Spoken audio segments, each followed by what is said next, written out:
Hello student, YouTube channel excellent exam में मैं विवेक आपका फिर से स्वागत करता हूं। दोस्तों आज का टॉपिक बहुत ही ज़्यादा इंपॉर्टेंट होने वाला, क्योंकि दोस्तों आज हम फिजिक्स में पूरे बुक से 100 बहुविकल्पी प्रश्न लेकर के आए हुए हैं। बिल्कुल इसी में से आपको कोई न कोई हर सेट में जो है बहुविकल्पी क्वेश्चन इसी से देखने के लिए मिलेगा। तो हमें 20 मिनट का समय दीजिए। 20 मिनट में सभी बहुविकल्पी को हम एक बार अच्छे से फटाफट करवा देंगे, तो कम से कम इस सभी क्वेश्चन को आप अच्छे से तैयार कर लीजिएगा। बाकी बच्चों जैसे आप पढ़ाई करें बिल्कुल आप करते रहिएगा। आज का रात आप सभी के लिए बाकी है। तो आपको हमने ये बताया है कि 2017 से लेकर के 22 तक की जो भी लगातार रिपीटेड क्वेश्चन बिल्कुल आपको अति से लेकर के दीर्घ तक आपको कंप्लीट कर लेना है, जिसमें कि हमने दीर्घ का और 3 अंक वाले बहुविकल्पी 3 अंक वाले लघु उत्तरीय प्रश्न का कुछ इंपॉर्टेंट क्वेश्चन भी आप सभी को हमने पीडीएफ के माध्यम से प्रोवाइड किया था। आप सभी ने वीडियो देख लिया होगा, ठीक है। तो इस वीडियो को शुरू करने से पहले एक बार आप सभी इस वीडियो को लाइक कर दीजिएगा और सभी स्टूडेंट जो इस वीडियो को शेयर करिए। चैनल पर पहली बार चैनल को जरूर सब्सक्राइब कर लीजिएगा, साथ में घंटी को दबा ऑल पर क्लिक कर दीजिए ताकि आने वाले समय की इंपॉर्टेंट क्लास की नोटिफिकेशन आपको मिलती रहे। और साथ में जो बच्चे अभी तक टेलीग्राम व्हाट्सएप ग्रुप से नहीं जुड़े हुए, इस वीडियो के डिस्क्रिप्शन बॉक्स में लिंक दिया गया, फटाफट जुड़ जाइए ताकि आने वाले समय की इंपॉर्टेंट क्लास की नोटिफिकेशन आपको मिलती रहे। चलिए बच्चों शुरू करते हैं सेशन। थोड़ा सा मन लगाकर ध्यान से समझिएगा, चीजें आपको अच्छे से क्लियर हो जाएंगी, ठीक है। पहला क्वेश्चन पहले चैप्टर से ही है कि इलेक्ट्रॉन के आवेश एवं संहति का अनुपात होता है दोस्तों, तो 1.77 × 10⁻11 कूलाम पर किग्रा होता है। पहला ऑप्शन आप सही करके आगे नीचे आइए। ये वाला सबसे मोस्ट इंपोर्टेंट क्वेश्चन बच्चों, ये सभी बच्चों को याद होना चाहिए, किसी न किसी सेट में आपको दिखेगा पेपर में, ठीक है। कहता है वैद्युतशीलता एप्सिलॉन नॉट का एसआई मात्रक आपसे पूछा हुआ, देख सकते हैं 14 में, 15 में, 20 में, 22 में क्वेश्चन आया हुआ है, 23 में भी आएगा। तो ध्यान सुनिएगा, वैद्युतशीलता का जो एसआई मात्रक होता है वो कूलाम स्क्वायर पर न्यूटन मीटर स्क्वायर होता है। पहले कूलाम आएगा, ठीक है, तो याद रखना पहला ऑप्शन सही हो जाएगा, कूलाम स्क्वायर पर न्यूटन मीटर स्क्वायर, छोड़ना नहीं एक भी क्वेश्चन। चलिए अगला क्वेश्चन कि दो समान आवेशों Q को जोड़ने वाली रेखा के मध्य बिंदु पर एक आवेश Q डैश रख दिया जाता है, तो यदि तीनों आवेश का निकाय संतुलन में हो तो Q डैश का मान होगा। तो दोस्तों ध्यान सुनिएगा, जब ये संतुलन में रख दिया जाएगा तो जो निकाय निकल करके आएगा वो -Q/4 आ जाएगा। फिलहाल आप डायरेक्ट आंसर याद रख लीजिएगा, ठीक है। इसी तरीके क्वेश्चन नंबर 4 है कि 1 माइक्रो कूलाम और +4 माइक्रो कूलाम के दो आवेश एक दूसरे से कुछ दूरी पर वायु में स्थित उन पर लगने वाला बल का अनुपात आपसे बिल्कुल पूछा हुआ है। तो बच्चों इसका सिंपल सा इसका एक संबंध एक आएगा सरल करने पर, तीसरा ऑप्शन आपका सही हो जाएगा। चलिए इसमें बहुत सारे ऐसे क्वेश्चन जो कि रिपीटेड, उसको आपको अच्छे से तैयार कर लेना है, ठीक है। अब जैसे में ये क्वेश्चन दोस्तों आप यहाँ पर देख पाएंगे कि एक वर्ग के दो विपरीत कोनों पर आवेश Q रखे हैं, दूसरे और विपरीत कोनों पर आवेश Q रखें। यदि Q पर नेट विद्युत बल 0 हो तो कैपिटल Q/स्मॉल q बराबर होगा दोस्तों। तो सरल करेंगे तो -2√2 के बराबर होता है, ठीक है। अब चलिए जो आपके लिए मोस्ट इंपोर्टेंट क्वेश्चन बच्चों ये वाला, इसको आप टिक करिए। 2023 के लिए तैयार करना है कि विद्युत क्षेत्र की तीव्रता का मात्रक आपसे बिल्कुल पूछा, मात्रक पूछा किसका, विद्युत क्षेत्र की तीव्रता। तो क्या होता है, न्यूटन पर कूलाम होता है। क्या होता है, न्यूटन पर कूलाम, तीसरा ऑप्शन सही हो जाएगा, याद रखिएगा, ठीक है। विद्युत क्षेत्र की तीव्रता क्या होता है आपका = की F/, क्या होता है Q, यानी न्यूटन पर कूलाम, याद रखिएगा, छोड़ना नहीं आप सभी को। चलिए 8वां नंबर क्वेश्चन भी, ये भी आपके लिए इंपॉर्टेंट है कि निम्न में से कौन सा विद्युत क्षेत्र का मात्रक नहीं। अब बच्चों ध्यान सुनिएगा, अब यहाँ पर तो पूछा था मात्रक है, अब यहाँ पूछा मात्रक नहीं है, तो यहाँ बच्चों जूल पर कूलाम जो है इसका मात्रक नहीं है। ध्यान सुनिएगा, जूल पर कूलाम ये वाला इसका मात्रक नहीं है, तीसरा ऑप्शन आपका सही हो जाएगा। अब ध्यान सुनिएगा, विद्युत क्षेत्र की मात्रक कौन कौन से है, एक तो है न्यूटन पर कूलाम भी बताया, दूसरा मात्रक आप वोल्ट पर मीटर भी कह सकते हो, और तीसरा मात्रक होता है जूल पर कूलाम पर मीटर। ये तीनों मात्रक विद्युत क्षेत्र का भी याद रखिएगा, पूछा जाएगा घुमा फिरा कर पेपर में। अगला है विद्युत फ्लक्स का मात्रक आपसे पूछा हुआ है, वेरी इंपॉर्टेंट, ये रिपीट कर सकता है आपके पेपर में, तो तैयार रखना है। तो विद्युत फ्लक्स का जो मात्रक होता है वो वोल्ट मीटर होता है, ना कि वोल्ट पर मीटर होता है। ध्यान सुनेगा, यहाँ वोल्ट पर मीटर दिया है, वोल्ट मीटर यहाँ सब कुछ दिया है, लेकिन क्या होता है विद्युत फ्लक्स का वोल्ट × मीटर होता है, इससे दूसरा ऑप्शन आपका करेक्ट होगा, याद रखना है, आपको छोड़ना नहीं है। अगला क्वेश्चन है किस बिंदु पर विद्युत क्षेत्र की तीव्रता निम्न में से r² का अनुक्रमानुपाती होगी बच्चों। तो बिंदु आवेश की क्या होगी, बिंदु आवेश, यानी पहला ऑप्शन आपका करेक्ट हो जाएगा। चलिए अगला क्वेश्चन कहता है कि विद्युत क्षेत्र वेक्टर E में वेक्टर P आगुण वाले द्विध्रुव पर लगने वाले बल आगुण पूछा हुआ है। तो vector P cross vector E होता है, याद रखिएगा, सेकंड ऑप्शन। इसको उल्टा मत कर दीजिएगा, इसको vector E cross vector P मत करिएगा, ये गलत हो जाएगा, ठीक है। ये ऑप्शन आपका राइट हो जाएगा, और डॉट भी मत लगाइएगा, नहीं तो भी आपका गलत हो जाएगा, ठीक है। इस चीज को आप ध्यान में रखिएगा। चलिए आगे बढ़ते हैं। अगला क्वेश्चन बच्चों है कि बराबर द्रव्यमान के गोलों ए एवं बी को क्रमशः प्लस क्यू और माइनस क्यू आवेश दिया गया है, तो यदि आवेशन के पश्चात इसके द्रव्यमान क्रमशः एम ए एम बी हो तो M A upon M B में संबंध जो होगा 2022 का क्वेश्चन है बच्चों। तो M A less than M B यानी एम बी का मान बड़ा होगा किससे, एम ए से। तीसरा ऑप्शन आपका सही हो जाएगा, तुरंत आंसर याद रखिएगा, ठीक है। अगला क्वेश्चन है बच्चों कि दो बिंदु आवेशों के बीच एफ न्यूटन स्थिर विद्युत बल कार्य करता है, यदि आवेशों को के परावैद्युतांक के माध्यम में रख दिया जाए तब यह बल क्या होगा, तो दोस्तों एफ अपान के के हो जाता है, क्या हो जाएगा एफ अपान के यानी कि दोस्तों आपका चौथा ऑप्शन आपका करेक्ट सही हो जाएगा। 22 का क्वेश्चन है बच्चों, याद करना है। चलिए दोस्तों अब नया चैप्टर आ गया, आपका चैप्टर नंबर 2 आ गया है। आइए इसमें कुछ क्वेश्चन देख लेते हैं फटाफट। चलिए क्वेश्चन है आपका कि वैद्युत विभव का मात्रक आपसे पूछा, ये इंपॉर्टेंट। तो वैद्युत विभव का मात्रक होता है जूल पर कूलाम होता है, जूल पर कूलाम होता है, तो यानी पहला ऑप्शन आपका सही हो जाएगा, ठीक है। इसका सूत्र के नाम से ही है, तो जूल पर कूलाम इसका राइट आंसर होगा। कहता है इक्वल टू 0 तीव्रता वाले वैद्युत क्षेत्र में विभव v की दूरी r के साथ परिवर्तन होगा, कैसे, तो ध्यान से सुनिएगा दोस्तों। इक्वल टू 0 तीव्रता वाले वैद्युत क्षेत्र में जो है v जो है वो r पर निर्भर नहीं करेगा, यानी जब ये इक्वल टू 0 हो जाएगा तो v जो है वो r पर निर्भर नहीं करेगा, इसलिए चौथा ऑप्शन आपका करेक्ट सही होगा। अगला क्वेश्चन है कि एक समान वैद्युत क्षेत्र में वेक्टर E में रखे वैद्युत द्विध्रुव आघूर्ण वेक्टर P वाले वैद्युत द्विध्रुव से 90 डिग्री घुमाने पर कृत कर आपसे वर्ग पूछा है, तो दोस्तों यहाँ पर आपका PE निकल करके आएगी, तीसरा ऑप्शन आपका सही हो जाएगा, ठीक है।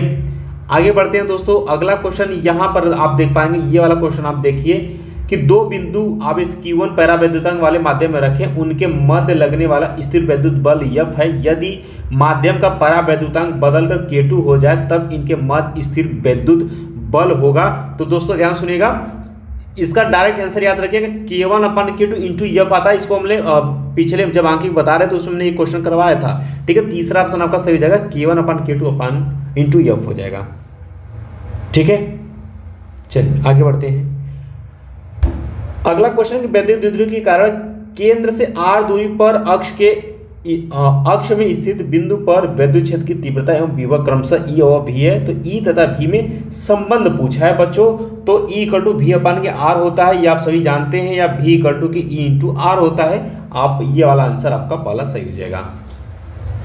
चलिए अगला क्वेश्चन है कि निम्न नीचे दिए गए चित्र A एवं B में बीच की तुल्य धारिता बिल्कुल यहाँ पर आपको ज्ञात करनी है। तो बच्चों यहाँ पर देख सकते हैं A यहाँ है और B यहाँ पे, तो पहले इन सभी को देखेंगे तो ये सब क्या है आपके श्रेणी क्रम में, तो इनको श्रेणी क्रम में जोड़ेंगे। तो श्रेणी क्रम में करेंगे तो 1/3 प्लस 1/3 प्लस 1/3, तो कितना हो जाएगा आपका, यहाँ पर अगर बात करें तो 3/3 अर्थात 1 हो जाएगा।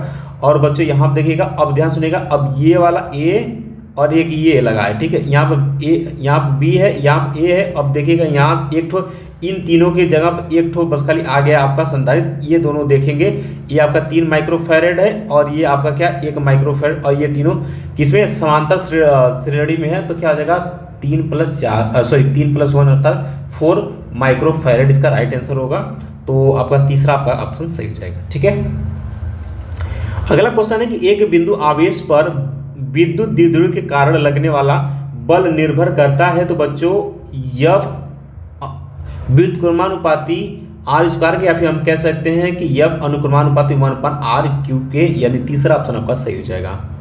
चलिए बच्चों अगला क्वेश्चन देख लेते हैं कि एक आवेशित आयु संधारित्र में U0 ऊर्जा संचित है, एक परावैद्युत की पट्टी जिसका परावैद्युतांक K है को इसमें प्रवेश कराने पर ऊर्जा U हो जाती है, तो U इक्वल टू U0 अपान के K होता है, यानी चौथा ऑप्शन आपका सही हो जाएगा। चलिए आगे बढ़ते हैं। क्वेश्चन नंबर आप यहाँ भी 11 भी देख सकते हैं, निम्नलिखित में से धारिता का मात्रक कौन सा है, तो कूलाम पर वोल्ट आप सभी जानते हैं, चौथा ऑप्शन आपका सही हो जाएगा। अगला क्वेश्चन है कि वायु में रखे दो धनावेशों के मध्य परावैद्युतांक पदार्थ रख देने पर इनके बीच प्रतिकर्षण बल का मान क्या हो जाएगा बच्चों, घट जाता है, क्या होता है, घट जाता है, याद रखिएगा, ठीक है। इसके बाद दोस्तों आगे बढ़ते हैं अगले क्वेश्चन की तरफ। यहाँ पर ये इंपॉर्टेंट है, यहाँ पर आप देख पाएंगे कि विद्युत धारा J तथा अपवाह वेग VD में आपसे संबंध पूछा हुआ है, तो J इक्वल टू NAE/VD होता है, पहला ऑप्शन याद रखिएगा, सूत्र भी याद रखिएगा, क्वेश्चन आपसे पूछेगा। अगला क्वेश्चन है कि एक बेलनाकार चालक की प्रतिरोधकता एवं विशिष्ट चालकता का गुणनफल निर्भर करता है किस पर, तो दोस्तों इनमें से ताप पर भी नहीं, पदार्थ पर भी नहीं, अनुप्रस्थ क्षेत्रफल भी नहीं करता, तो इनमें से कोई नहीं, चौथा ऑप्शन आपका सही होगा। अगला क्वेश्चन कि यदि इलेक्ट्रॉन का अफवाह वेग vd विद्युत क्षेत्र की तीव्रता E हो तो निम्नलिखित में से कौन सा संबंध ओम के नियम का पालन करता है? तो vd अनुक्रमानुपात E नियम फॉलो करेगा, यानी दूसरा ऑप्शन आपका सही हो जाएगा। अब दोस्तों नया चैप्टर आ चुका है, इसमें आइए फटाफट क्वेश्चन देख लेते हैं। क्वेश्चन कहता है कि गतिशील आवेश उत्पन्न करता है या धारावाही चालक के चारों ओर उत्पन्न क्षेत्र होता है दोस्तों, तो केवल चुंबकीय क्षेत्र होता है। क्या होता है? चुंबकीय क्षेत्र केवल होता है, इसलिए दूसरा ऑप्शन आपका सही हो जाएगा। एक चुंबकीय क्षेत्र उत्पन्न किया जा सकता है दोस्तों तो केवल गतिमान आवेश द्वारा और केवल बदलते विद्युत क्षेत्र द्वारा, इसलिए आप तीसरे ऑप्शन को सही बनाएंगे, यानी फर्स्ट और सेकंड दोनों ऑप्शन सही है। चुंबकीय क्षेत्र की तीव्रता का मात्रक होता है बच्चों, तो ये याद रखने वाली बात है, ये 2023 में पूछा जा सकता है। तो वेबर पर मीटर स्क्वायर होता है, ठीक है। चुंबकीय क्षेत्र का मात्रक क्या होता है? वेबर पर मीटर स्क्वायर, इसलिए दूसरा ऑप्शन आपका सही हो जाएगा। अगला है 1/√में म्यू नॉट एप्सिलॉन नॉट का मात्रक पूछा हुआ है बच्चों, ये वेरी इंपॉर्टेंट क्वेश्चन है, ठीक है। और एक देख सकते हैं, इसको भी आप लोग टिक लगा लीजिएगा, 23 के लिए पूछा जा सकता है। तो इसका मीटर पर सेकेंड होता है, ध्यान सुनिएगा, मीटर पर सेकेंड होता है, और ये सेकेंड ऑप्शन आपका सही हो जाएगा, ठीक है। और बच्चों इसका मान जो है, आप यहाँ पे मान भी पूछा हुआ है, देख सकते हैं, लगातार ये पूछा हुआ है इसी का म्यू नॉट एप्सिलॉन नॉट के पावर -1/2, और इसी को हम इस तरीके से भी लिख सकते हैं कि 1/√में म्यू नॉट एप्सिलॉन नॉट। इसको बच्चों सरल करेंगे तो ये प्रकाश की चाल के बराबर आता है, यानी सरल करेंगे 3 × 10⁻10 सेंटीमीटर पर सेकेंड, या फिर ध्यान सुनेगा, या फिर ये तो सेंटीमीटर में दिया हुआ है, तो दूसरा ऑप्शन आपका सही हो जाएगा, ये प्रकाश की चाल के बराबर, यानी 3 × 10⁸ मीटर पर सेकेंड भी इसका मान होता है। दोनों वैल्यू याद रखिएगा, ये मीटर में रहेगा तो ये टिक करेंगे, और सेंटीमीटर में रहेगा तो 10⁻10 करेंगे, ठीक है। ये भी आप याद रखिएगा और 2023 पेपर के लिए तैयार रखिएगा। अगला क्वेश्चन है कि एक समान चुंबकीय क्षेत्र बी में बल रेखाओं के समांतर एक इलेक्ट्रॉन जिसका आवेश ई है, वेग v से चलता है, इलेक्ट्रॉन पर लगने वाला जो बल होगा वो 0 होगा, इसलिए आपका ऑप्शन नंबर सेकंड सही हो जाएगा। चलिए अगला क्वेश्चन है कि एक समान चुंबकीय क्षेत्र में एक इलेक्ट्रॉन क्षेत्र के लंबवत दिशा में प्रवेश करता है, इलेक्ट्रॉन का पथ होगा तो वृत्ताकार पथ होगा, याद रखिएगा, ठीक है। सेकेंड तीसरा ऑप्शन आपका सही हो जाएगा। इसके बाद दोस्तों अगला क्वेश्चन है कि चुंबकीय द्विध्रुव आघूर्ण का मात्रक है, तो एम्पियर मीटर स्क्वायर होता है, याद रखिएगा, सेकेंड ऑप्शन सही हो जाएगा। अगला क्वेश्चन है बच्चों, आगे बढ़ लेते हैं, फटाफट क्वेश्चन को देखते हैं। यहाँ पर क्वेश्चन देखिएगा कि यदि किसी क्षेत्रफल ए वाले कुंडली में धारा I बह रही है और फेरों की संख्या n है, तब कुंडली में चुंबकीय आघूर्ण m होगा, तो Ni ये होता है, फार्मूला ही है, पहला ऑप्शन आपका सही हो जाएगा। अगला क्वेश्चन ये देखिए, ये इंपॉर्टेंट है, ये पूछा जा सकता है, आपके पेपर के लिए तैयार करना है कि चुंबकीय क्षेत्र B वेक्टर B और वेग आपको वेक्टर v से गतिमान आवेश q के एक कण पर लगने वाला बल यानी वेक्टर f का वैल्यू पूछा हुआ है, तो इसका जो बराबर जो वैल्यू आती है वह q question vector v cross vector v होता है। तीसरा ऑप्शन आपका सही हो जाएगा, इसको आगे पीछे मत करिएगा, ठीक है, ये आपका राइट आंसर होगा। चलिए बच्चों आगे बात कर लेते हैं, ये फार्मूला ही है, एक वृत्ताकार लूप का क्षेत्रफल पृष्ठीय क्षेत्रफल a है, इसे प्रवाहित धारा I है, चुंबकीय क्षेत्र की तीव्रता b लूप के तल के लंबवत है, चुंबकीय क्षेत्र के कारण लूप में लगने वाला बल आघूर्ण होगा, तो दोस्तों BIA होगा, पहला ऑप्शन आपका सही होगा, ठीक है। चुंबकीय क्षेत्र B के लंबवत v वेग से चलने वाले आवेश q पर लगने वाले बल का मान जो होता है वो F = QVB होता है, पहला ऑप्शन आपका सही हो जाएगा, ठीक है। अब ये देख सकते विद्युतशीलता एप्सिलॉन नॉट चुंबकीयशीलता म्यू नॉट के माध्यम में विद्युत चुंबकीय तरंग का वेग होता है, तो अभी जस्ट ये फार्मूला आपका आया हुआ है 1/√में एप्सिलॉन नॉट, ये संबंध भी होता है, याद रखिएगा। ये क्वेश्चन देखिए, L लंबाई के तार में I एम्पियर की धारा प्रवाहित है, तार जो है B वेबर पर मीटर स्क्वायर चुंबकीय क्षेत्र के 30 अंश झुका है, तो तार पर चुंबकीय क्षेत्र के कारण लगे बल का आपको मान ज्ञात करना है, सरल करेंगे फार्मूले से, तो IBL/2 आ जाएगा, सेकेंड ऑप्शन आपका सही होगा। अगला क्वेश्चन है बच्चों कि आवेश Q एक समान चुंबकीय क्षेत्र वेक्टर B के समांतर वेग v से गति कर रहा है, आवेश पर लगने वाले बल का आपको मान ज्ञात करना है, तो 0 होगा, कहाँ गया भाई, ऑप्शन नंबर तीसरा आपका सही हो जाएगा। अगला क्वेश्चन है कि L लंबाई के तार को वृत्ताकार कुंडली में मोड़ा जाता है, कुंडली में विद्युत धारा I प्रवाहित करने पर केंद्र पर उत्पन्न चुंबकीय क्षेत्र है, आपसे पूछा तो म्यू नॉट पाई I/L होता है, पहला ऑप्शन आपका सही हो जाएगा। इसके बाद दोस्तों अगला चैप्टर आ जाता है, छोटे छोटे क्वेश्चन यहाँ पर ही फटाफट देख लेते हैं कि पृथ्वी के चुंबकीय ध्रुवों पर नति यानी कि नमन कोण का मान आपसे पूछा 90 डिग्री होता है, याद रखिएगा। चुंबकीय यामोत्तर तथा भौगोलिक यामोत्तर के बीच के कोण को कहते हैं तो दिक्पात कोण बोलते हैं, इसका नाम ही है, ये याद रखिएगा। दूसरा ऑप्शन सही हो जाएगा। चुंबकीय आघूर्ण का मात्रक होता है तो एम्पियर मीटर, इसका अभी जस्ट आया था, तो ये दूसरा ऑप्शन आपका सही हो जाएगा। किसी स्थान पर पृथ्वी के चुंबकीय क्षेत्र के क्षैतिज तथा ऊर्ध्वाधर घटक बराबर, उस स्थान पर नति कोण का मान क्या होगा दोस्तों, तो 45 डिग्री होगा। आप देख सकते हैं कि tan थीटा एच भी अपन की एच, और या तो आप कह सकते हैं या ऊर्ध्वाधर क्षैतिज के बराबर, तो भी की जगह पर आप एच के बराबर रख सकते हैं, तो एच अपन एच काटेंगे 1 और 1 की सब 45 अंश का मान होता है, इसलिए ऑप्शन नंबर सेकंड सही हो जाएगा। चलिए अगला क्वेश्चन बच्चों देख लेते हैं कि प्रेरित विद्युत धारा की दिशा पता चलता है तो लेंज के नियम के द्वारा चलता है, ये याद रखना आपको। लेंज का नियम किसके संरक्षण के अनुरूप उत्पन्न होता है दोस्तों, तो ऊर्जा संरक्षण के नियम पर अनुरूप होता है, तो आपका तीसरा ऑप्शन आपका सही हो जाएगा। ठीक है, लेंज के विद्युत चुंबकीय फ्लक्स प्रेरण के नियमानुसार इनमें से क्या सत्य है, तो तीसरा ऑप्शन सही है, ऊर्जा का संरक्षण। हेनरी पर मीटर किसका मात्रक, चुंबकशीलता का मात्रक होता है, दूसरा ऑप्शन आपका सही हो जाएगा। यल अपन आर की बीमा होगी, ठीक है, यल आपका प्रेरकत्व आर आपके प्रतिबाधा, तो यम के पावर 0 यल के पावर में 0 सिर्फ टी होता है इसका बीमा, तीसरा ऑप्शन आपका सही हो जाएगा। चलिए आगे बढ़ते हैं दोस्तों, ये क्वेश्चन देख लीजिएगा कि स्व प्रेरकत्व के मात्रक हेनरी के समतुल्य, ठीक है, तो वोल्ट सेकेंड पर एम्पियर हो जाएगा, दूसरा ऑप्शन आपका सही हो जाएगा। नया चैप्टर बिल्कुल आ चुका है बच्चों, यहाँ पर फटाफट क्वेश्चन को हम लोग देख लेते हैं एक बार। यहाँ पर वर्ग माध्य मूल पूछा हुआ है बच्चों, तो इसका फार्मूले से लगाएंगे 100√2 आ जाएगा, आपका सेकंड ऑप्शन सही हो जाएगा। प्रेरकत्व का मात्रक ये आपको याद रखना ओम सेकेंड होता है, पहला ऑप्शन आपका सही हो जाएगा। अनुनाद की स्थिति में एलसी परिपथ की आवृत्ति आपसे पूछा हो तो 1/2 पाई अंडर में 1/LC होता है, तीसरा ऑप्शन आपका सही हो जाएगा। इसका दोस्तों आगे यहाँ समय टी बीमा नहीं है किसकी, तो R/C की नहीं है, यानी कि दोस्तों आपका चौथा ऑप्शन आपका सही हो जाएगा। ये वाला क्वेश्चन आप सभी के लिए इंपॉर्टेंट है कि एक एलसीआर परिपथ को प्रत्यावर्ती धारा के स्रोत से जोड़ा गया है, अनुनाद की स्थिति में लगाए गए विभवांतर एवं प्रवाहित धारा में कालांतर आपसे पूछा हुआ तो 0 होगा, याद रखिएगा। ये 3 बार क्वेश्चन पूछा है, ये 23 के पेपर में रिपीट कर सकता है, 0 यानी ऑप्शन नंबर फर्स्ट आपका सही हो जाएगा।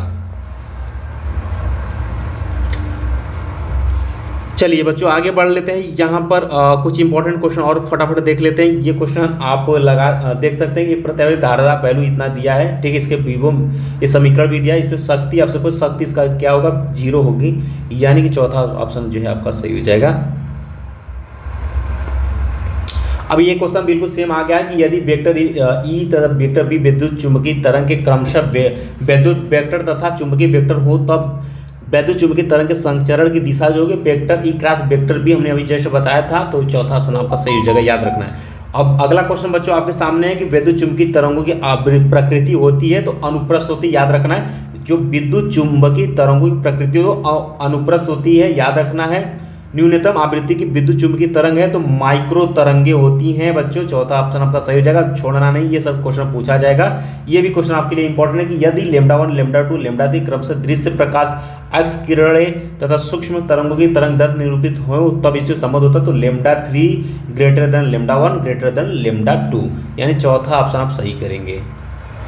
ये भी क्वेश्चन वेरी इंपॉर्टेंट बच्चों, पिछली बार बहुत सारे बच्चों का गलत था, याद रखिएगा कि विद्युत चुंबकीय विकिरण स्पेक्ट्रम में रेडियो आवृत्ति का परास आपसे पूछा हुआ है तो 3 × 10⁶ से लेकर के 3 × 10⁻10 सेंटीमीटर पर सेकेंड होता है, तो आपका पहला ऑप्शन याद करना है आपको।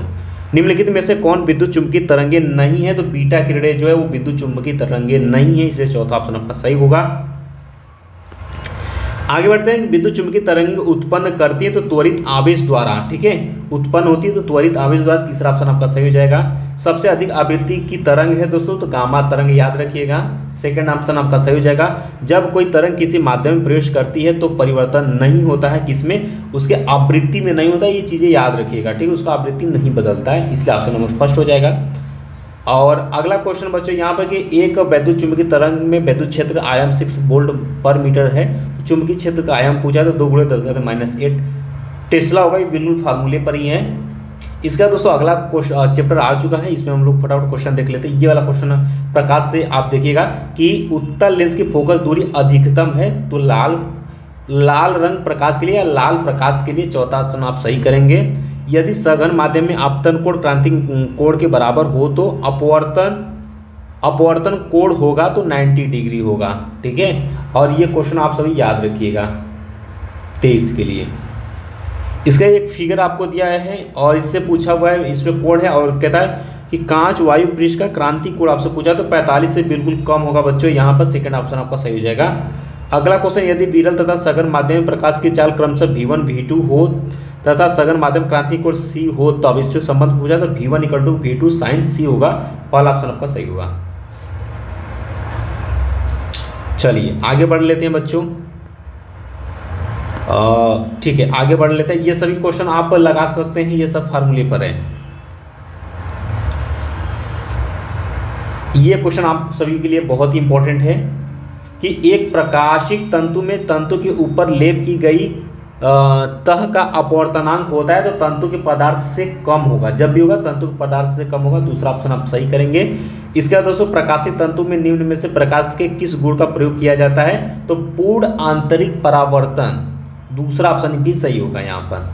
ठीक है, अब ये क्वेश्चन देखिएगा, अपवर्तन सूचकांक वाले गोली कोष की सतह से उसके फोकस अक्ष की दूरियां क्रमशः जो है F1 तथा F2 उनके बीच संबंध पूछा तो F2 = n F1 होगा। तीसरा ऑप्शन आपका सही होगा।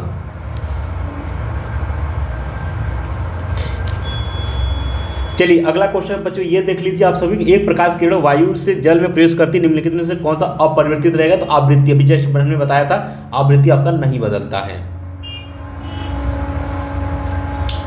चलिए अगला क्वेश्चन है कि जब एक प्रकाश किरण वायु से कांच में जाती है तब उसकी क्या तरंग दैर्ध्य जो है वो कम हो जाती है। ध्यान सुनेगा, जब एक प्रकाश की किरण जो वायु से जब कांच में जाती है तो उसका तरंग दैर्ध्य कम हो जाती है, इसलिए ऑप्शन नंबर 1 को आप टिक करेंगे।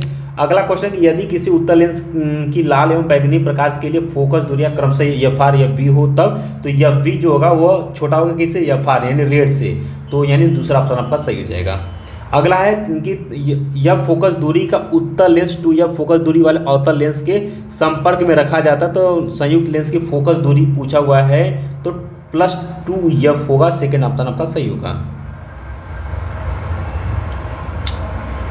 चलिए बच्चों आगे बढ़ लेते हैं, फटाफट क्वेश्चन कुछ इंपॉर्टेंट देख लेते हैं फटाफट। यहाँ पर आप सभी देख पाएंगे ये वाला क्वेश्चन कि वैद्युत चुंबकीय तरंग के वैद्युत चुंबकीय क्षेत्र सदिशों में कलांतर आपसे पूछा तो 0 होता है, याद रखना है आप सभी को। इसके बाद दोस्तों यहाँ पर क्वेश्चन फटाफट देख लेना हमें कि प्रकाश इलेक्ट्रॉन के लिए निरोधी विभव निर्भर करता है तो दोस्तों आपतित प्रकाश की आवृत्ति एवं कैथोड के पदार्थ पर निर्भर करता है। ठीक है, इसके बाद दोस्तों ये वाला क्वेश्चन देखिएगा कि किसी गतिमान कण से संबंध द्विपरागीय तरंग दैर्ध्य निर्भर नहीं करता तो आवेश पर बिल्कुल नहीं करता। दूसरा ऑप्शन आपका सही हो जाएगा। अगला क्वेश्चन, निम्नलिखित कण एक ही वेग से गतिमान अधिकतम द्विपरागीय तरंग दैर्ध्य कण कहलाएगा तो इलेक्ट्रॉन जो है पहला ऑप्शन सही हो जाएगा। अब फोटॉन का विराम द्रव्यमान होता है दोस्तों 0 होता है। चौथा ऑप्शन आपका सही होगा। फोटॉन के गतिज ऊर्जा का द्रव्यमान का सूत्र आपसे पूछा तो hv/c² होता है। ठीक है, hν/c² होता है। न्यू क्या आपका फोटॉन की आवृत्ति होती है, c चाल है, h आपका प्लांक नियतांक है, इसे दूसरा ऑप्शन आपका सही है। फार्मूला याद रखना है, लेमडा तरंग दैर्ध्य के फोटॉन की ऊर्जा तो hc/λ होता है। आपको फार्मूला सही डायरेक्ट पूछा हुआ है, दूसरा ऑप्शन आपका सही हो जाएगा। जस्ते की सतह से इलेक्ट्रॉन उत्सर्जन हेतु निम्नलिखित में से कौन सा विकिरण अत्यधिक प्रभावी होगा तो पराबैंगनी प्रकाश। चौथा ऑप्शन आपका सही होगा।